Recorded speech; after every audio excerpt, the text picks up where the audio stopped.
Pop quiz. What's the difference between a public high school and a YA dystopia?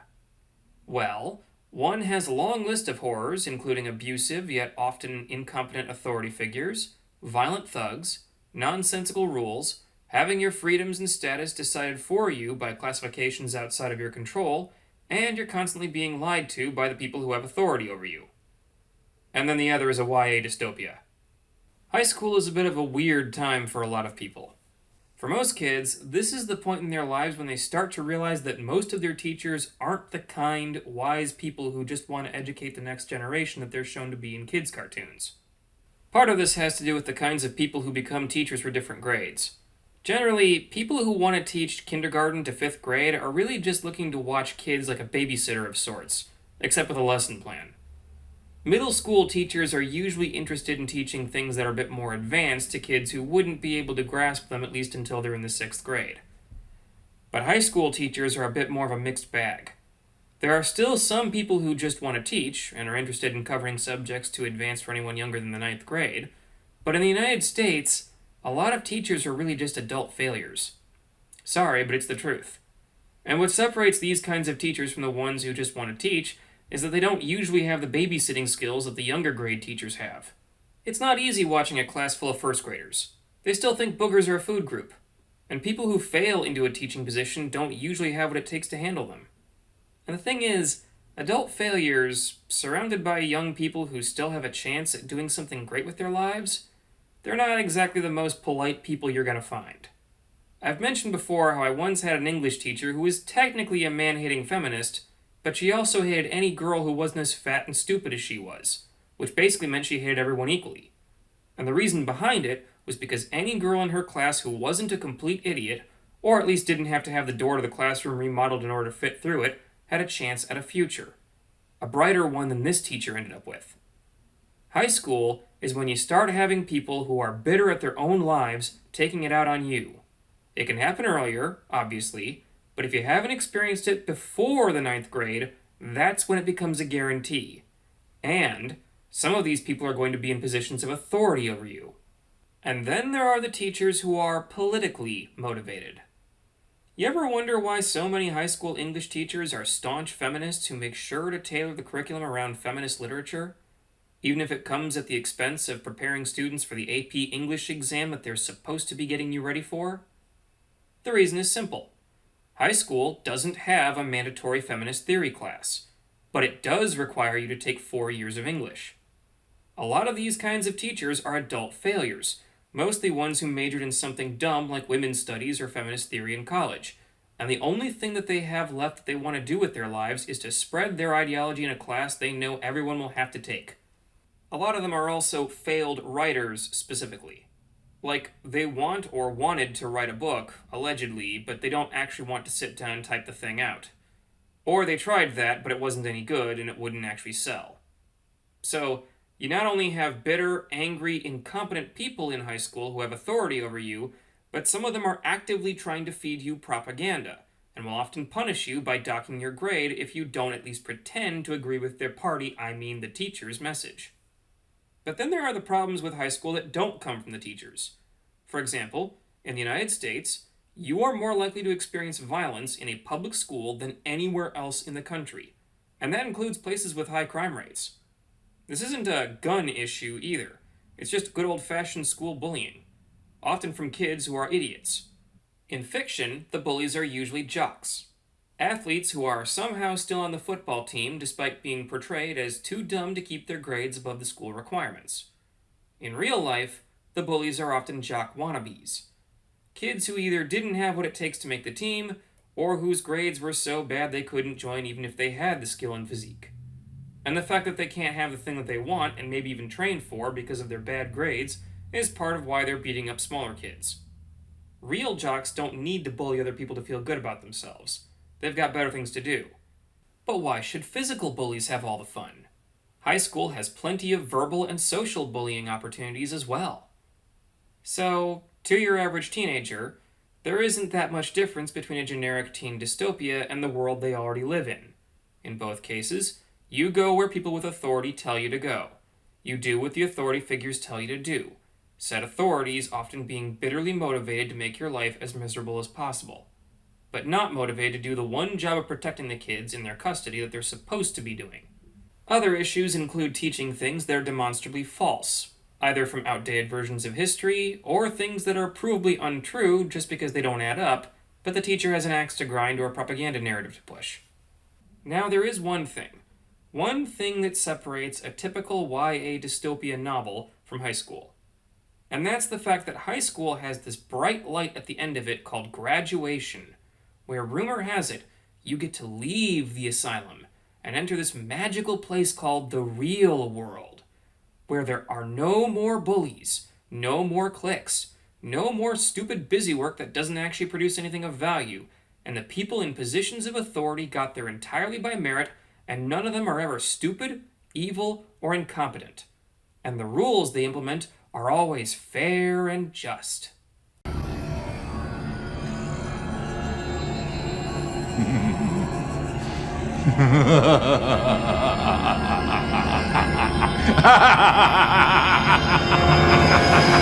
Now, I was inspired to make this video because I saw The Maze Runner on Netflix a while ago, and I realized just how much deeper this movie was than I originally gave it credit. And now I'm looking at other teen dystopias that I dismissed back in the 2010s, and realizing that they had more legitimate social commentary than I thought. The big ones I want to talk to you about today are The Maze Runner and Divergent. Now, The Maze Runner, if you don't remember, is the one that almost looks like it shouldn't even be considered a dystopia at all. There's no visible sign of a government, there's no adults until the very end, and the book starts with the audience knowing exactly as much as the protagonist, who's just dropped into a big campsite with no memories in the middle of a massive maze. It's only until you realize that somebody had to build all this stuff that you realize that this is, in fact, a dystopia. And after meeting the other boys in the camp, called the Glade, who have all had a similar experience, we learn about the different jobs everyone has, including the maze runners, who explore the maze and map it out. And of course, we learn about the Grievers, robotic spider cyborg things that stalk the maze at night and make sure everyone outside their safe zone when the big stone doors close is going to die. And I remember when I was a kid thinking, how the hell did the world get like this? None of this makes any sense. First, and spoiler alert, the reason behind all of this nonsense was because there was some kind of disease in the backstory of this world, in addition to solar flares that crippled the world's ecosystem, and the whole point of the maze, the Grievers, and everything else was to experiment on kids who are immune to a virus in an effort to find a cure. And you might be thinking, how the hell does dropping kids into a camp in the middle of a maze and then trying to kill them with robot spiders help you find a cure? Shouldn't you be putting them in a hospital? Or an examination room? Why are you gambling with the precious few lives you have left that can survive the apocalypse? And why do you think it was a good idea to drop a single girl in a camp full of teenage boys with no adult supervision? But then it turns out the organization behind all of this is literally named Wicked, and they actually acknowledge in the series that these experiments are completely pointless and producing no real results, unless you count tortured and dead kids as a result. And so, you have a story about kids being thrown into a situation they don't understand, with no real help from the adults, many of whom are cold, selfish, and treacherous, who are really only interested in the kids as long as they can exploit them for their own agenda. Also, the system they've designed all this for is objectively stupid. Even if it originally worked as intended, it's clearly become broken beyond repair. Sound familiar? Now, one thing that distinguishes teen dystopias from the older, usually more adult dystopia novels of the 20th century is that there's usually a lot more hope for the hero, at least at first. Instead of slowly, gradually grinding the protagonists down like 1984 or Brave New World until they eventually reach a downer ending, YA dystopias tend to give the impression that something could be done to fix this awful situation, before still reaching a downer ending. And this is arguably what you want from your social commentary, apart from the downer ending. I love 1984 as much as anyone else to the right of Karl Marx, but I'd still like it if Orwell would give us some ideas of what we can do to fix things. Especially with so many people today completely ignoring his warnings and is striving to build exactly the nightmare scenario he described. In a lot of dystopias, which tend to come in trilogies, there's this teenage protagonist who has the idea that they have to bring the corrupt system down, as in the case with the Hunger Games and the Divergent series. But with the Maze Runner and the rest of that trilogy, the teens aren't trying to overthrow the adults who are making their lives hell. They're just trying to outrun them, up until they get to safety in the death cure. Now, the other YA dystopia that I've come to appreciate more with age is the Divergent series. The books are not well written. Sorry, but that's just a fact. But the underlying premise of the series is bigger than you think. Like The Maze Runner, when this movie came out, I didn't give it much thought. It didn't help that I tried to read the book before watching the movie, and I couldn't do it because the books are just plain bad. And yet, something about Divergent keeps sticking with me years later.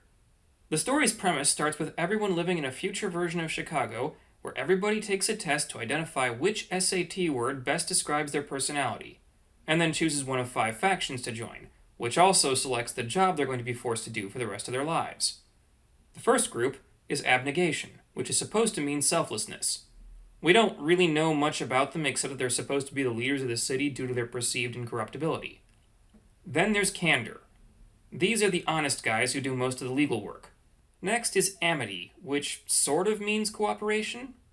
They're basically Hufflepuff House. They don't matter, and no kid in their right mind, if given the choice, would pick them over the other options. Dauntless is kind of like if Gryffindor House did all the military and police work. They basically play sports and cool games all day and look like the most fun, at least from the outside. And the last one is erudite. They're like if Slytherin and Ravenclaw had a drunken one-night stand, and this is their love child. These are the engineers and scientists of futuristic Chicago. Now, you might already notice a problem. Selflessness is a nice trait to have in your leaders, but it's not the only thing you need. You want your leaders to also be brave, honest, and preferably smart. And amity is there, I guess. This ends up being part of the plot, as Erudite stages a coup and tries to take control. But the part of the films that we always remember is the issue of choosing your faction. First, Triss, our leading lady, is required to take a test that will tell her which of these 5 traits she happens to have, presumably in any significant amount. And you're apparently not supposed to have more than one, because Triss tests positive for erudite, abnegation, and dauntless, making her divergent. And the first question everyone asks about this story is, why do they make you take the test if they're going to make you choose your faction anyway?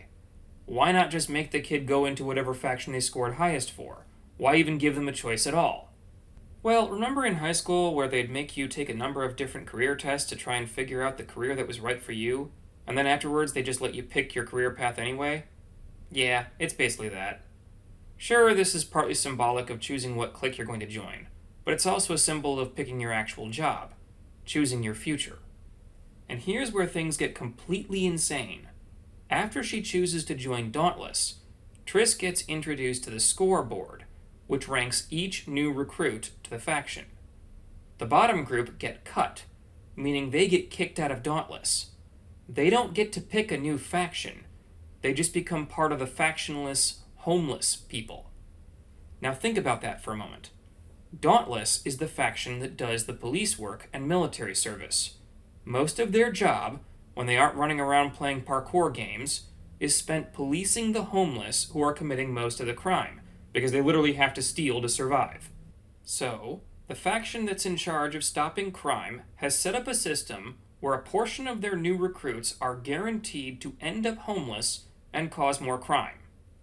But wait, there's more, because the ranking system does not have anything to do with whether or not you possess the trait that Dauntless is named after. They do not have a scoreboard that tests your courage.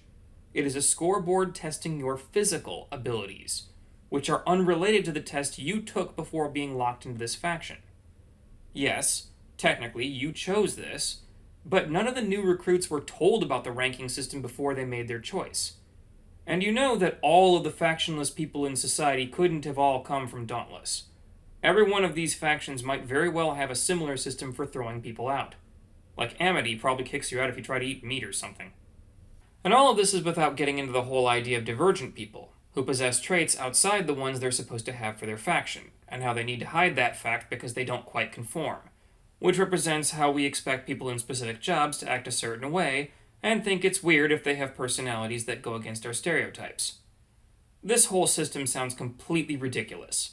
Like, why not let people pick another faction, or improve the testing methods so kids have more information about the risks they take before they choose? Why create such a blatantly inefficient, unfair, and callous system? Well, why do we have a system like that in real life? I used to think that this part of the story was completely insane, until I graduated from college with a bachelor's in engineering and could not find a job no matter what I tried. Every internship I applied to either passed me over for someone else, or was something unpaid that would require me to pay a few $1,000s for room and board. Then after graduation, the places I applied to were all like, yeah, we know this is an entry-level position, but we really want someone with at least 3 years of experience. We're looking for somebody who's already trained exactly the way we want, has the knowledge and understanding of a seasoned expert, but we want to pay them an entry-level salary. And before you try to blame this on capitalism or any other kind of isms, don't bother. The root of the problem is people being dumb in a complicated system that is going to have some people fall through the cracks. And while some of us, myself included, are lucky enough to find a way to crawl out, a lot of people end up adult failures, some of which go off to become high school teachers, and others become a menace to society. And those two are not mutually exclusive. All of this could theoretically be prevented by telling every student in high school exactly what they're getting into before they decide to go to college, or pick a major, or start applying for jobs. We could actually sit down and tell kids, hey, just because you go to university and get a degree with a job title in the actual name of your major, that doesn't mean you'll find a job. Here are the other requirements we didn't mention before. But we don't do all of that. And we don't do a good job of scooping up and re-educating the people who fall through the cracks. And it's not as if the structure of Divergent is that far off with the factionless becoming homeless. If you went to college and didn't find a job on the other side of graduation, then you've spent 4 years of your life and an exorbitant amount of money on a degree that isn't doing anything for you. You are now saddled with debt, you can't even file for bankruptcy to get out of it, a significant chunk of your youth is now gone, and even if you do pay the debt off, that part is never coming back. You are never going to get your youth back. Never. And the final icing on the cake for this film, and by extension the book series it's based on, is that they were all released between 2011 and 2016, an era where everyone and their mothers were requiring college degrees and ridiculous qualifications for jobs that most certainly did not need them. 2011 was the year when I was turned down from working retail as a high schooler because they only wanted to hire college graduates to stock groceries. They actually wanted college graduates for a job that literally anyone could do even without finishing high school. That is downright dystopian. Again, this is not a problem with whatever ism you think America is suffering from. This is a problem with good old-fashioned stupidity. So what can we learn from all of this? Well, the one teen dystopia that nobody had a problem with when it first came out was The Hunger Games. And part of that was because that series was a bit more blunt than the rest on what their social commentary was all about. It's ironic because people get mad when movies try to hit us over the head with their messages, but it almost seems like doing the opposite is just as bad. When I first saw The Maze Runner and Divergent, I didn't get what either of them were trying to say because I hadn't experienced those parts of life yet. And once I had, it was too late for either of them to guide me out of the problems I was dealing with. The irony here is that people, including me, were complaining about these stories and asking how the world could get like that, all without looking outside and realizing that it already was. Sometimes the answer is to find a happy medium, but keep an eye out for things you need to be specific. If you want to give people a genuine warning, maybe you should come right out and say it rather than hide it behind metaphors. There are worse things than coming off as a bit too preachy. And now we have the part of the video where I ask you to bring me back from your second monitor so I can tell you about today's featured video game. Thank Goodness You're Here is kind of like if someone turned Monty Python into a point-and-click adventure game. You're playing as a salesman trying to establish a new branch for your company in the town of Barnsworth, but waiting for the mayor is boring, so you go out and explore the town where everyone seems to have things they need you to do. These start out with some rather basic things, like mowing a lawn, but it quickly turns out that literally everyone in town is completely insane, always taking advantage of the salesman's willingness to help others, and being stupidly incompetent at their own jobs. The game also pokes fun at a lot of old British idioms and lingo, pointing out that there is so many words in Northern England meaning so many different things at the same time that sometimes the language is incomprehensible even to people who speak English as their first language. The biggest complaint I have about this game, though, is that when I went to London, I used the tube, and it was never this clean. But all in all, Thank goodness You're Here is a funny little game, worth trying if you're looking for a laugh. I personally recommend punching every pigeon you find at least once. But this is not a game for kids. The Brigadier Bean Tin does not wear pants. Alright, that's all for this video. Hit that like and subscribe, and thank you all, and goodbye.